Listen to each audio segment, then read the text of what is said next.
damn phones. Babylons can't crack the code. This is B-MoneyTrading. So this morning,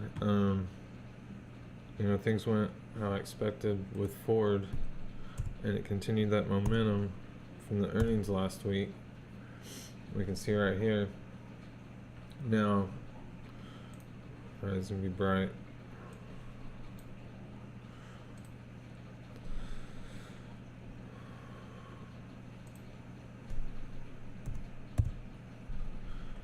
So you can see on here on Ford, if you look at my history,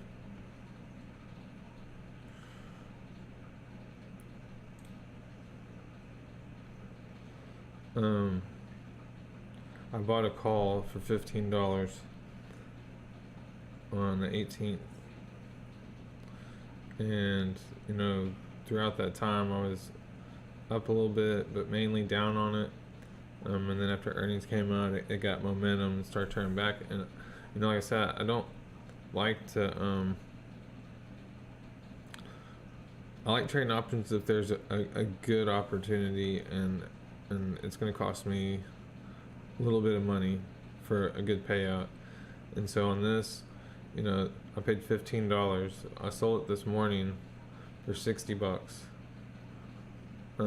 If you do the math, that's 300% gain, which is a pretty good gain. And then on top of that, I had my 8 shares with the average. I believe it was like 847, 846.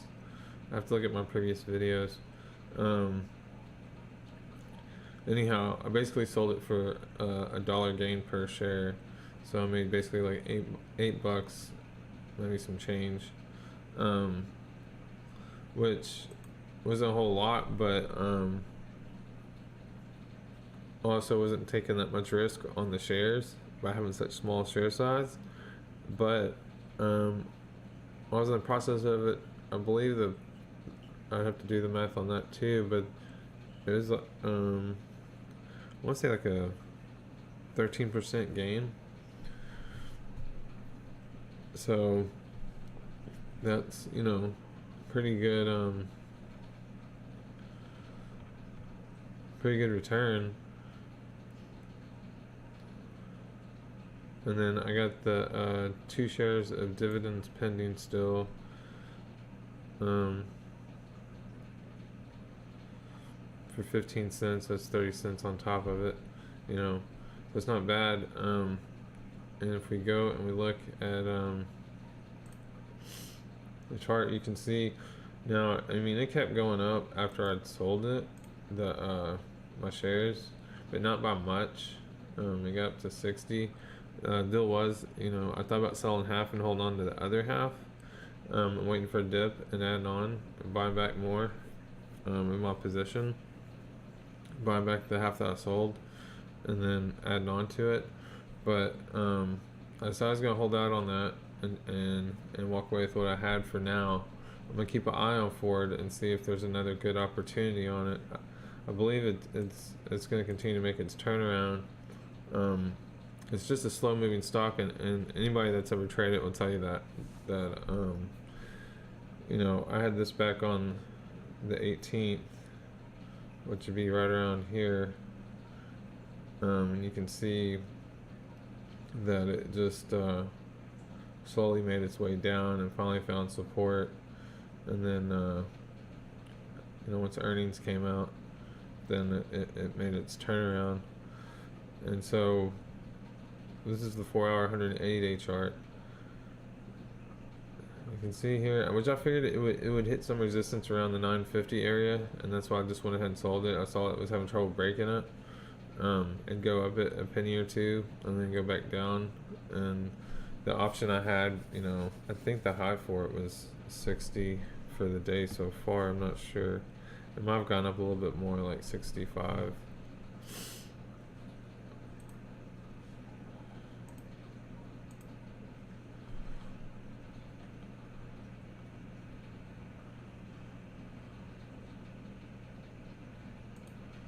Let's see. I had the night for the 9th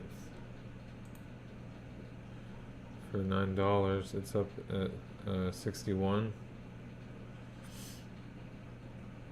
So wonder what the today's high was 65. Yeah, so I lost out on $5, but high sight's always gonna be 2020, and it may continue to go up, and it could hit up to the 70 mark. But I was happy with my gain, and I didn't want to risk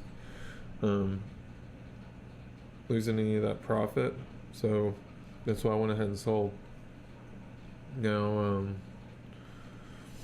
if we look, I added to my account 200 today. You see, like right at market open, of course, like everything was up.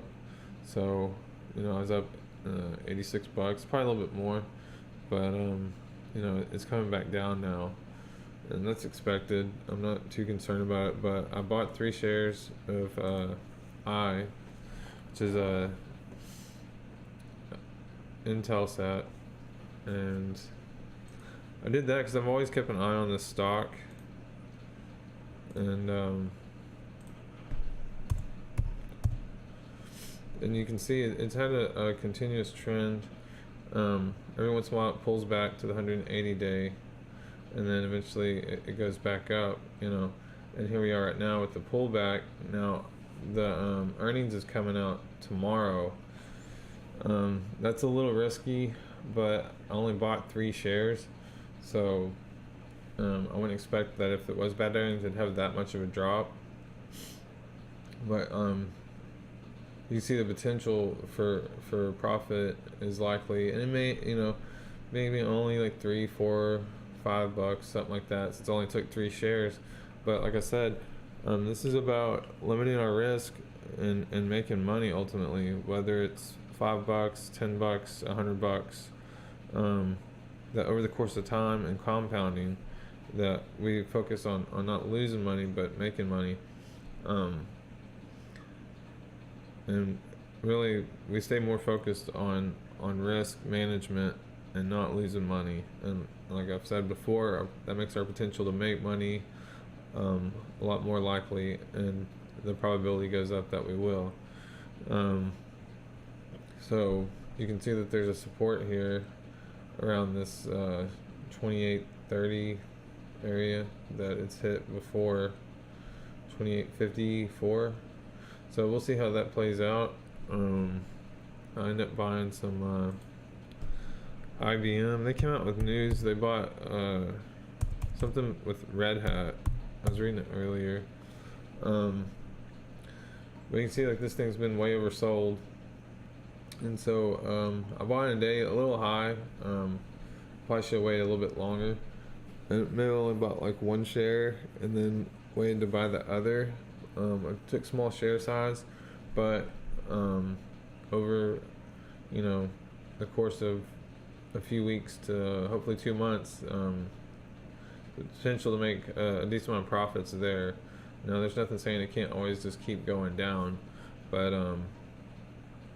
the probability is more on my side that it'll go back up. I looked at the daily, and so we know that there hasn't been any bad news. It's just down basically because the overall market is down, and these are the things that we're looking at accumulating stock wise. Even with 2 shares, I believe my average is like 123.11 or something like that. That I would expect. I'm not looking to. I mean, maybe I will hold it. Eventually, it'll get back up and make new highs. But just to be realistic, even if it gets up to, I can make a quick $20, just by holding on to it for a week or two, or whatever, or $40, somewhere around there. Anywhere from $20 to $50, really.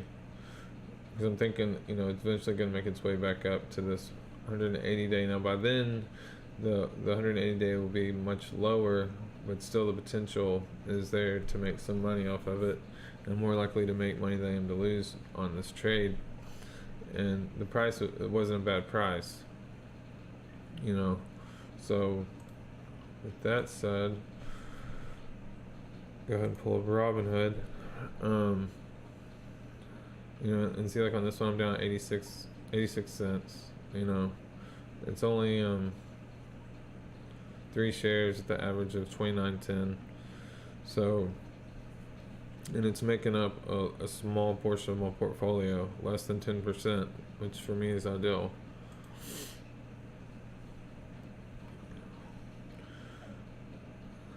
So TQQ still isn't living up to my expectations, but that's all right. ACB is taking a tank. If this goes down much more, I may have to just go ahead go ahead and take my losses. I'm down $27 on it. We're trying to hold on to it through the day and see how it plays out, if it starts to make its turnaround or not. But you know, even though it's making up a low portion of my portfolio, I don't want a big drawdown, especially on a stock like this. Now, I think over the course of the long run, it is going to be worth a lot more, but I'm not willing to take too much more risk on that. And then here's the IBM I was telling you about. My average is 123.16. I was close. I said 11, so 123.16, and it's making up a high portion of my portfolio, but the potential to make money, I believe, outweighs the size of my portfolio. It's making up, and it's, you know, 2 shares, so I got 246.32 invested in it. So we'll see how that plays out. Now, my portfolio is well diversified, I believe, for right now, but I got 1, 2, 3, 4, 5, 6, 7, 8, 9 different stocks. I'd only be willing to take on one more different stock before I need to let some of these go, take profit off of them. You know, I don't want too many that I can't manage, and it's getting pretty full. I was looking at Carvana, looking at possibly selling it today because I'm getting such a full portfolio that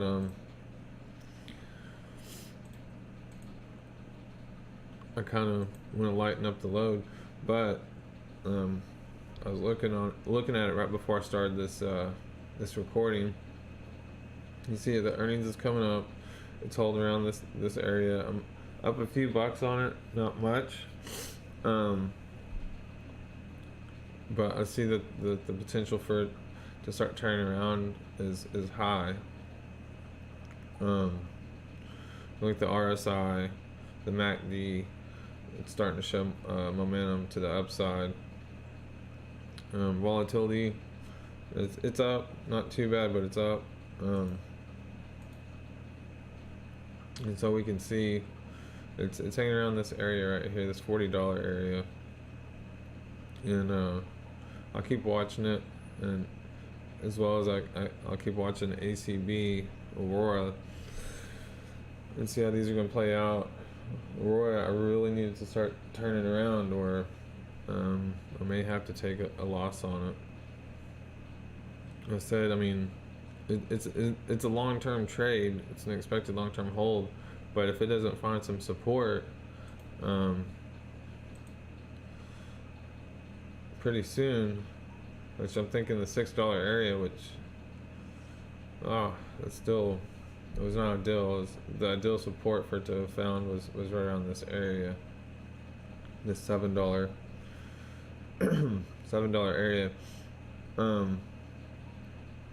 But with that said, we'll see if it can hold up. I think but see, that's the deal, is a lot of traders right now, and the people with big accounts know people are looking at the $6 area. It's the most recent support area that it's showing some type of support at, and so they know that if they can short it and knock it down just enough to get these people to stop out and then buy it up, and it turns around. And so that's the tough part, and that's the mental psychology that you're dealt with, is that you face is, do I just go ahead and hold on? And so this is where share sizing plays a big important role. If I had 500 shares, I would have had to have sold a long time ago.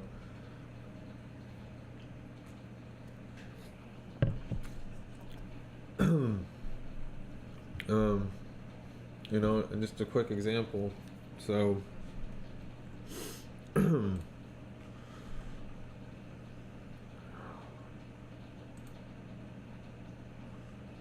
is really bad timing. I really gotta do this right now.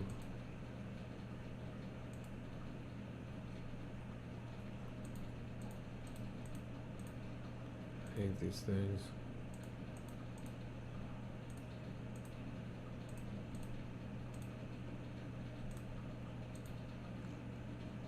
Dude, for crying out loud.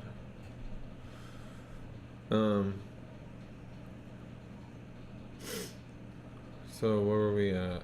I broke my chain of thinking.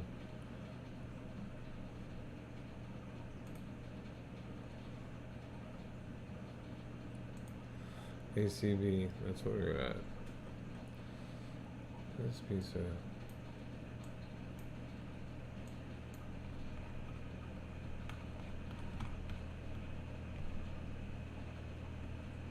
normal. You can do it.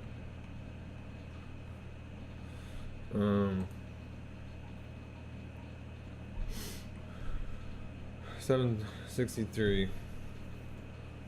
I'm gonna wrap this up pretty soon. It's starting to get a pretty long stream.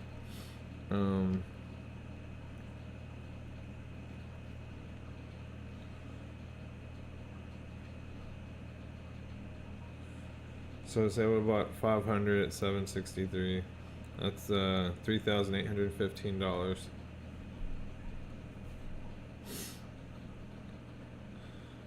And it's going for 629.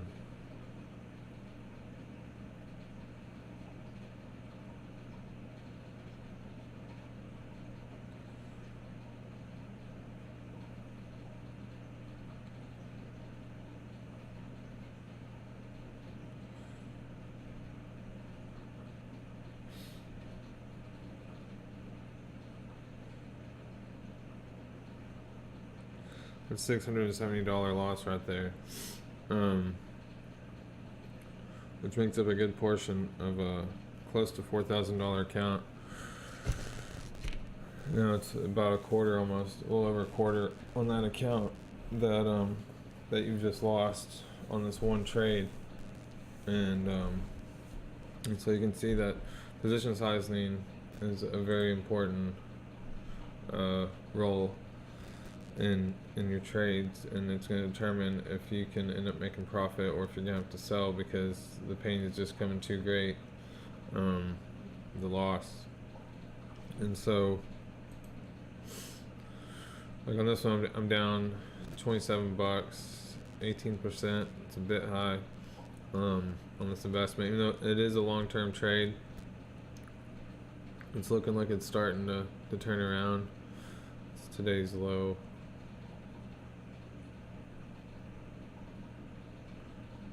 I really don't like the Robinhood web platform. It's the 52-week low is 229. That doesn't really help me out a lot. Yeah, today's low 610. So yeah, it's found support close to that $6 area, and it looks like it's bouncing off of it. We'll see if it keeps doing that. Break it down to 5 minute, or it may just keep selling. It's way oversold on the 5 minute chart. Volume's starting to drop off.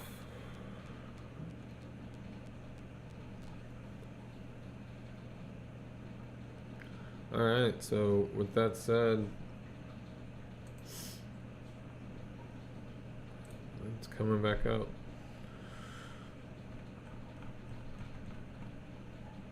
So this is where I stand right now. I'm only up $16 for the day. 1.86.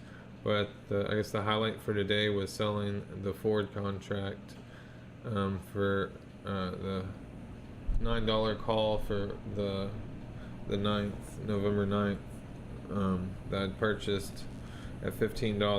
Turn around and selling it for a 300% gain for $60. And then selling the shares that I had afford for a dollar gain per share, and then on top of that collecting dividends.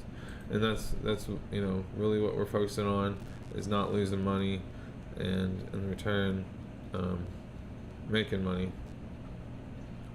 And so with that said, I'm gonna wrap it up, and have a good day, happy trading, and I'll talk to y'all later.